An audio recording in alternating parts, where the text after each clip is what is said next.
আসসালামু আলাইকুম। আশা করি সবাই ভালো আছেন। আজকে আবারও একটা ব্লগ নিয়ে হাজির হয়েছি বরাবরের মতোই। তো যারা আমার ব্লগ দেখেন এবং যারা আমার ব্লগ বুঝেন, আশা করি তাদের প্রতি কৃতজ্ঞতা ভালোবাসা। আবারও বলবো যারা নতুন চ্যানেলটাকে সাবস্ক্রাইব করে নেন। তো চলুন সে কথা না বাড়িয়ে মূল কথায় আসি।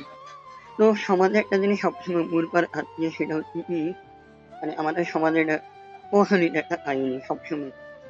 সংসারে গেলেও অশান্তি, বাইরে গেলেও অশান্তি। তার একটাই কারণ হচ্ছে আমাদের বয়সে এখন বর্তমানে যে ইয়াং জেনারেশন, যে যুবকদের কথা বলবো, তারা বেশিরভাগই কিন্তু দিন দিন বেকার হয়ে যাচ্ছে এবং তাদের পকেটে বা যেমন কোনো টাকা খাই, টাকা নেই। তারপরে বাড়িতে গেলে, ঘরে গেলে মা বাবাকে অশান্তি করে টাকার জন্য। তার একটাই কারণ হচ্ছে কি, আমি এটার জন্য কাকে দায়ী করবো? এটার জন্য আমি দায়ী করবো ফ্যামিলিকে।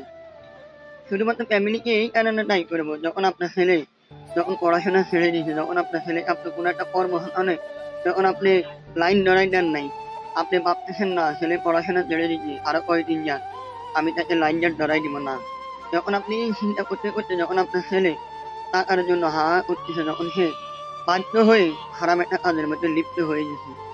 আমাদের বর্তমানে সমাজের মধ্যে ইয়াং জেনারেশন পোলাপাইনের মধ্যে 80%-এর মধ্যে 40% পোলাপাইন এখন মাদকের ভিতরে ঢুকে যেতেছে, মাদক গ্রহণ করতেছে শুধুমাত্র এই যে মা বাবার অবহেলার কারণে।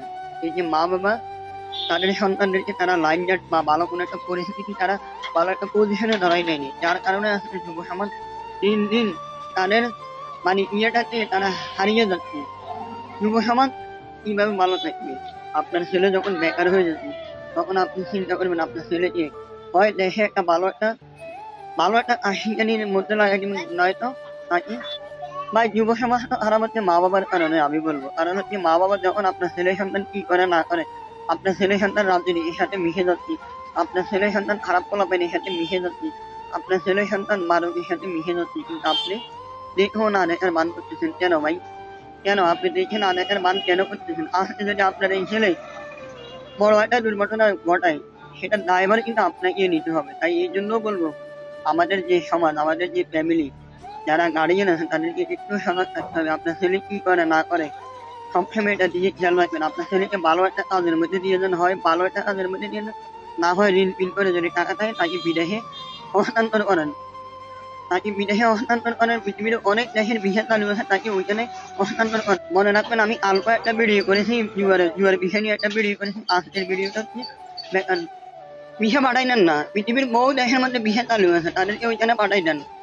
আরে অন্তত ইনকাম তো করবে। মনে রাখবেন, ছেলেরা যখন বিদেশে চলে যায়, তখন তাদের ভিতরে কিন্তু একটা টেনশন ঢুকে যায়। বাপরে, আমাদের মা বাবা অনেক টাকা ঋণ করে আমাদেরকে পাঠাইছে, এই টাকা তো আমরা তুলতে হইব, বুঝছেন? এই আর কি অবস্থা আর কি।